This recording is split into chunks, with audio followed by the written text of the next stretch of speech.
ඉන්න බෑ සික් එකකින් ඉඳ. ක්‍රිස්ටල් මෙත් අයිස් කියන මද්‍රව්‍ය ලංකාවේ තාරුණ්‍ය වනසන මද්‍රව්‍යයක් හිට්ල පවා ඇබ්බැහි වෙලා හිටපු. ඒ වගේම මේ මද්‍රව්‍ය නිසා මිනිස්සු ඇත්තටම තමන්ගේ ඇඟ ඇතුලේ කෘමීන් ඉන්නවා කියලා හිතලා හැම හාරලා සමහරට පිහියෙන් හැම කපාගෙන මේ කෘමීන් ඉවත් කරන්න පවා උත්සාහ කරන අමුතුම මොලේ විකාරයක් කරන මද්‍රව්‍යයක්. ඉතින් මේ මද්‍රව්‍ය ඉතිහාසය සහ මේකට ඇබ්බැහි වුණාම මිනිස්සුෙකුට වෙන්න පුළුවන් හානි මොනවද? ඒ වගේම ඒකෙන් ගැලවෙන්න අපිට එයාට කරන්න පුළුවන් උදව් මොනවද කියලා අපි බලමු. ක්‍රිස්ටල් මෙත් එහෙම නැත්නම් මේ අයිස් කියන මද්‍රව්‍ය ගන්න පුද්ගලයෙක් කොහොමද මේ කියන නරක තත්ත්වයට තමන්ගේ ජීවිතය ඇදදාගන්නේ කියන එක අපි බලමු. මුලින්ම අපිට සතුට ඇති කරන්න අවශ්‍ය වෙන රසායනික ද්‍රව්‍ය තමයි මොලයෙන් ස්‍රාවය වෙන ඩෝපමීන් කියන රසායනික ද්‍රව්‍ය. මේ රසායනික ද්‍රව්‍ය සාමාන්‍යයෙන් අපි කැමති කෑමක් වගේ කෑවොත් 100%කින් විතර වැඩි වෙනවා. ඉතින් ඒ නිසා අපට ඒක හරහා සතුටක් දැනෙනවා. මනුස්සයෙක් ලිංගික ක්‍රියාකාරකමක නියැලුණොත් 100-200කින් විතර මේක වැඩි වෙලා එයාගේ සතුට දෙගුණකින් විතර වැඩි වෙන්න පුළුවන්. ඊට අමතරව අපි අයිස් කියන මද්‍රව්‍ය ගත්තොත් එහෙම මේ මද්‍රව්‍ය ගන්න පුද්ගලයෙක්ගේ මේ සතුට 110 ගුණයකින් විතර වැඩි වෙනවා. ඒ කියන්නේ දස ගුණයකින් විතර සතුට වැඩිවීමක් සිද්ධ වෙනවා. ඉතින් ඒ නිසා එයාට එදිනෙදා ජීවිතයේ සරල සාමාන්‍ය ක්‍රියාකාරකම් වන අපි සාමාන්‍ය මිනිස්සු සතුට ලබා ගන්න ක්‍රියාකාරකම් වෙන විනෝදාංශ තමන්ගේ පවුලේ අය එක්ක ඉන්න එක එක්ක රස කෑමක් කන එක ඔය වගේ දේවල් වලින් එයාට සතුට ලබා ගන්න බැරි වෙනවා. එයාගේ ඊට අමතරව සතුටට හේතු වෙන රසායනික ද්‍රව්‍ය ප්‍රතිග්‍රහණය කරන රිසෙප්ටර්ස් එහෙම නැත්නම් ප්‍රතිග්‍රාහකත් එයාගේ මොලේ මිය යනවා. ඒ නිසා මේ සතුටට අවශ්‍ය රසායනික ද්‍රව්‍ය එයාට දැනෙන්නේ නැති තත්වයකට පවා එයාපත් වෙනවා. ඉතින් ඒ නිසා මෙයාට දිගින් දිගටම සතුට ලබා ගන්න නම් මේ ක්‍රිස්ටල් මෙත් කියන මද්‍රව්‍ය දිගින් දිගටම පාවිච්චි කරන්න සිද්ධ වෙනවා. ඒක සරලව අපි කිව්වොත් අපිව බදාගෙන මිනිමරුවෙක් ඉන්නවා. ඒ කියන්නේ අපි එයා බදාගෙන ඉන්නේ. එයා අපිව මරණ බවත් අපි දන්නවා. හැබැයි මේ මිනිමරුව ඇතුලේ තමයි අපේ සතුට තියෙන්නේ. ඉතින් ඒ නිසා මේ ක්‍රිස්ටල් මෙත් මද්‍රව්‍ය ගන්න මිනිස්සෙක්ට පේනවා මේ මද්‍රව්‍ය ගත්තොත් මං මිය යන බව මං විනාශ වෙන බවක් දන්නවා. හැබැයි මද්‍රව්‍ය ඇතුලෙන් විතරයි යාට සතුට හොයාගන්න පුළුවන්. සරල සාමාන්‍ය අපි එදිනදා ජීවිතයේ සතුට අත්දකින්න දේවල් වලින් යාට සතුට අත්දකින්නත් බෑ. ඉතින් ඔය කියන ඩිලේමා එකේ එහෙම නැත්නම් ඔය කියන අවස්ථා දෙක ඇතුලේ දෝලණය වෙමින් තමයි යාගේ ජීවිතය ගත වෙන්නේ.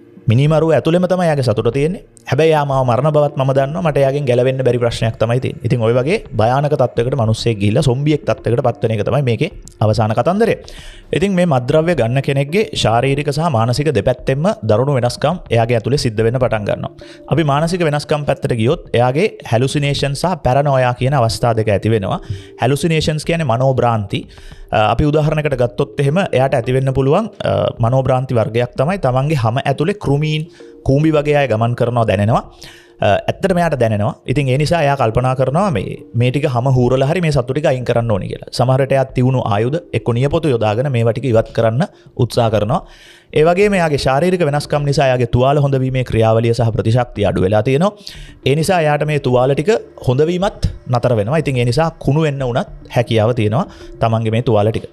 අනිත් පැත්තෙන් ගත්තොත් එයාට ඔඩිටරි හැලුසිනේෂන්ස් එහෙම නැත්නම් නොපවතින දේවල් ඇහෙන්න පටන් ගන්නවා. උදාහරණයක් හැටියට එයාට ඇහෙනවා මෙන්න උඹව මරන්න එන්නේ ඊට කලින් උඹ මුව මරපන් වගේ දේවල් ඇහෙන්න පටන් ගන්නවා. ඒ වගේ දේවල් හේතු වෙනවා එයා අවසාන වශයෙන් තවත් කෙනෙක්ගේ ජීවිතයට හානි කරන්න උනත් හැකියාව ලැබෙනවා. ඒක තමන්ගේ සමීප ඥාතියෙක් උනත් වීමේ හැකියාව තියෙනවා.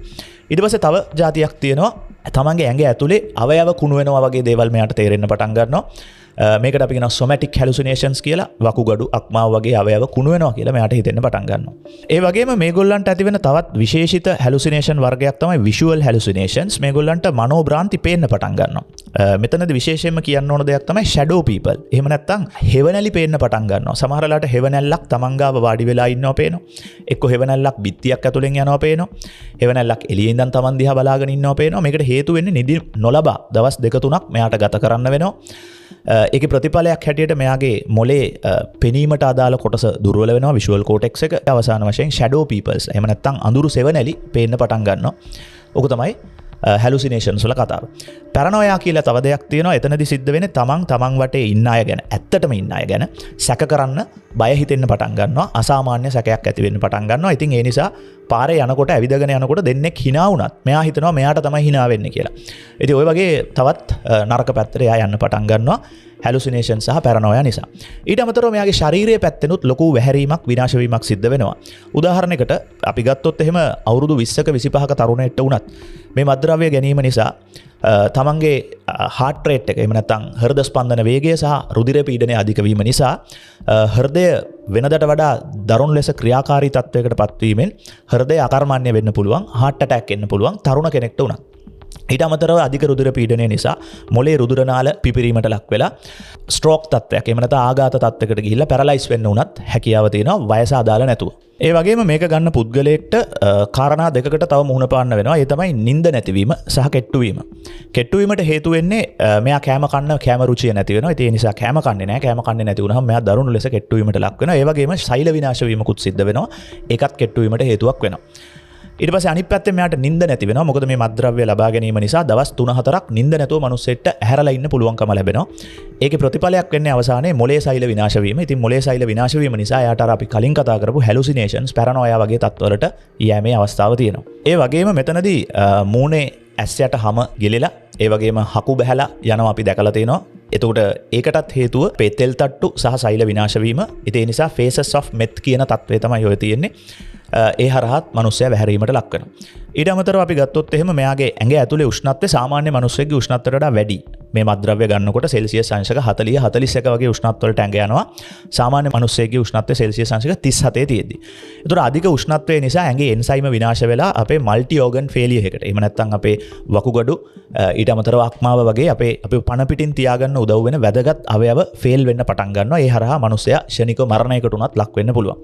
ඊට අමතරව අපි කතා කරා සෛල විනාශ වෙනවා කියලා. ඒ විනාශ වෙන සෛල වකුගඩු වලින් ඒ සෛල විනාශ වූ කොටස් පෙරීමේදී ඒ හරහා වකුගඩු වලට හානි වෙලා කිඩ්නි ෆේලියර් එකකට ගිහිල්ලත් මිනිස්සයා මැරෙන්න පුළුවන්. මෙයාට ඇති වෙනවා මෙත් මවුත් කියන තත්ත්වයත් එතනදී සිද්ධ වෙන්නේ කටේ කෙල නිපද වෙන යාන්ත්‍රණය නතර වීම නිසා කටේ කෙල හැදෙන්නේ නැහැ. හැබැයි අම්ල කටේ හැදෙනවා බැක්ටීරියා ක්‍රියාකාරීත්වය නිසා. ඉතින් මේ අම්ල අපේ විදුරු මස් උඩ වැඩ කරලා දත් දිරලා දත් හැලීමට ලක් වෙනවා. ඉතින් ඒ නිසා දත් හැලිච්ච කට වේලිච්ච කාන්තාරයක් වගේ කටක් තියෙන මිනිස්සෙක් තමයි අවසාන වශයෙන් මේ හරහා නිර්මාණය වෙන්නේ. ඒ වගේම මේ මිනිස්සුන්ට මහරෑ වුණත් නැගිටලා අයිස් වතුර ලීටර් ගණන් හොයාගෙන බොන්න හිතෙනවා. සහ ඒගොල්ලෝ ඇත්තට මේක කරනවා. ඒකට හේතුව තමයි මේගොල්ලන්ගේ ඇඟ ඇතුලේ උෂ්ණත්වය අපි කලින් කතා කරා වැඩි කියලා සාමාන්‍ය මිනිස්සෙක්ට වඩා. ඉතින් මෙයා හිතනවා මේ රස්නේ දරා ගන්න නම් මං අයිස් වතුර බිව්වොත් හොඳයි කියලා.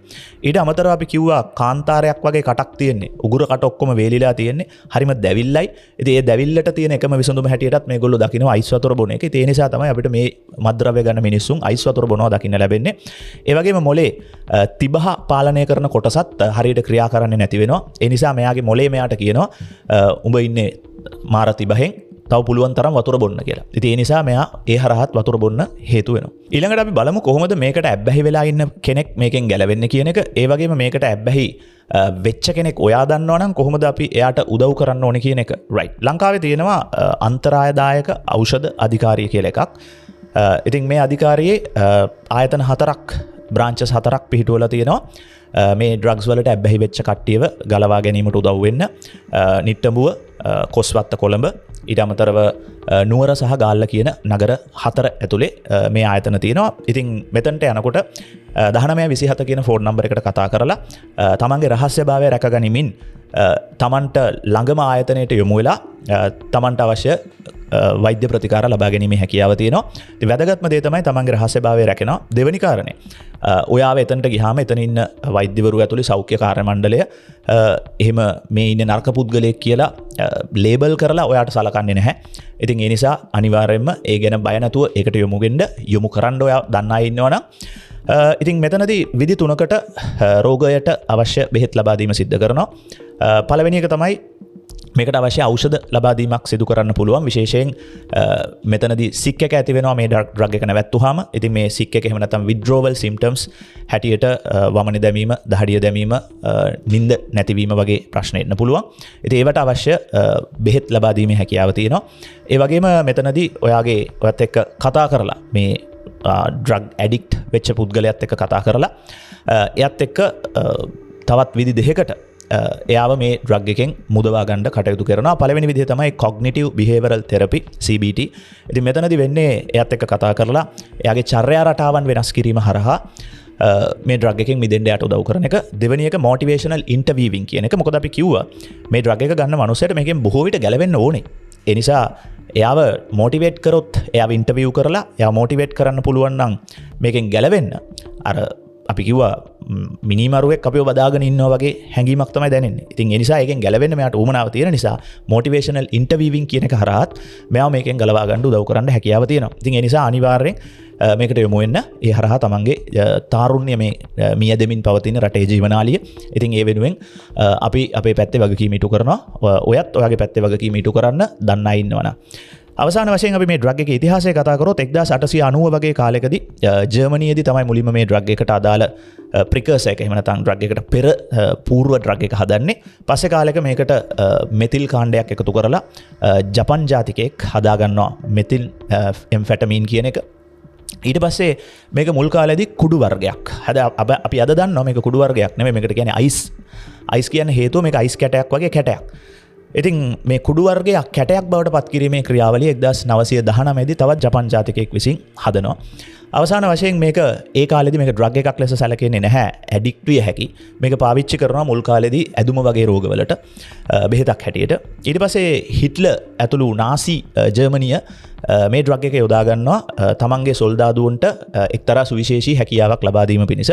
ඒ තමයි නිදි නැතුව බය නැතුව සටන් කිරීම කියන හැකියාව. ඉතින් අපි දන්නවා මේ ඩ්‍රග් එක සොම්බියෙක් බවට අපිව පත් කරාම නිදි නැතුව බය නැතුව සටන් කිරීමේ හැකියාව නම් ලැබෙනවා. රයිට්. ඉතින් මේ විදිහට 1939 දී විතර මේ ඩ්‍රග් එක පාවිච්චි කරනවා. හැබැයි 1941 42 වගේ කාලයට යනකොට ඒගොල්ලන්ට තේරෙනවා මේ ඩ්‍රග් එක පාවිච්චි කරපු පයිලට්ස්ලා ඒ වගේම යුද ටැංකි ඇතුලේ යන සොල්දාදුවෝ අන්තිමට සොම්බියෝ බවට පත් වෙනවා. එක්ක heart attack හැදිලා මැරෙනවා. ඉතින් ඒ නිසා මේ ඩ්‍රග් එකේ භයානකකම ඒගොල්ලෝ තේරුම් අරගෙන මේක කන්ට්‍රෝල් කරපු ඩ්‍රග් එකක් බවට පත් කරනවා. ඉතින් ඒ වගේ කාලවල ඇත්තටම මේක පහසුවෙන් ෆාමසි වලින් මිලදී ගැනීමේ හැකියාව පවා තිබුණා. ඒ වගේම මේ ඩ්‍රග් එක තවත් පසු කාලීනවත් පාවිච්චි වුණා 1950 ගණන් වලදීත් බර අඩු කිරීමේ නැත්නම් weight loss ඇති කිරීමේ ඩ්‍රග් එකක් හැටියට අද අපි දන්නවා weight loss එකට වඩා එකෙන් දරුණු හානියක් වෙන බව. ඒ වගේම හිට්ලර් පවා තමන්ගේ වෛද්‍ය නිලධාරියා හරහා මේ ඩ්‍රග් එක තමන්ගේ එදිනෙදා ජීවිතයේ මොටිවේෂන් එක තියාගෙන ඉන්න පාවිච්චි කර අන්තිමට හිට්ලර්ට අන්තිම කාලේ පාකින්සන් රෝගය ඒ වගේම කොටින්ම එයාගේ බංකරයට සුළු දුරකින් රුසියන් සොල්දාදුවෝ එයාව යටත් කරගන්න ඉන්න මොහොතේදීත් එයා විශ්වාස කරනවා මට යුද්ධ දිනන්න පුළුවන් කියලා. ඉතින් ඒකට හේතු උනේ ඔය කියන ඩ්‍රග් එකට අමතරව තවත් වෙනත් ඩ්‍රග්ස් නිසා මේ මිනිස්සයා උමතුවෙන් ජීවත් වුණේ. ඉතින් ඒ නිසා යුද්ධේ පරදිනව බවවත් හරියට දැනගෙන හිටියේ නැහැ හිට්ලර් අවසාන මොහොත වෙනකම්. ඉතින් 1960 දී විතර මේ ඩ්‍රග් එකේ තියෙන නරක දේවල් තේරුම් ගත්ත ඇමරිකාව සහ ලෝක සෞඛ්‍ය සංවිධානය මේ ඩ්‍රග් එක තහනම් කරනවා. හැබැයි ඊට පස්සේ තමයි මේකේ වර්තමාන කතාවට අපි එන්නේ. 1970 දී විතර මෙක්සිකෝවේ වගේ රටවල් වල තියෙන පාතාල කල්ලි විසින් මේ ඩ්‍රග් එක වඩා පහසුවෙන් නිපදවන ක්‍රම පවා හොයා ගන්නවා. ඉතින් ඒ හරහා මේ ඩ්‍රග් එක නිපදවීමේ හැකියාව ඒගොල්ලන්ට ලැබිලා අද පිළිලයක් වෙලා තියෙන තත්ත්වයට මේ ඩ්‍රග් එක ඇවිල්ලා තියෙනවා. ඉතින් ලංකාවටත් මේක අපි මේක බොහොම නිවුස් ලංකාවේ හදන මාතෘකාවක් වෙලා තියෙනවා. ඉතින් 1970 න් පස්සේ තමයි මේ විදිහට මේක පැතිරෙන්න අරගෙන තියෙන්නේ. ඉතින් ඒ නිසා අපි අපේ වගකීම ඉටු කරමු තරුණ පරම්පරාව වෙනුවෙන්.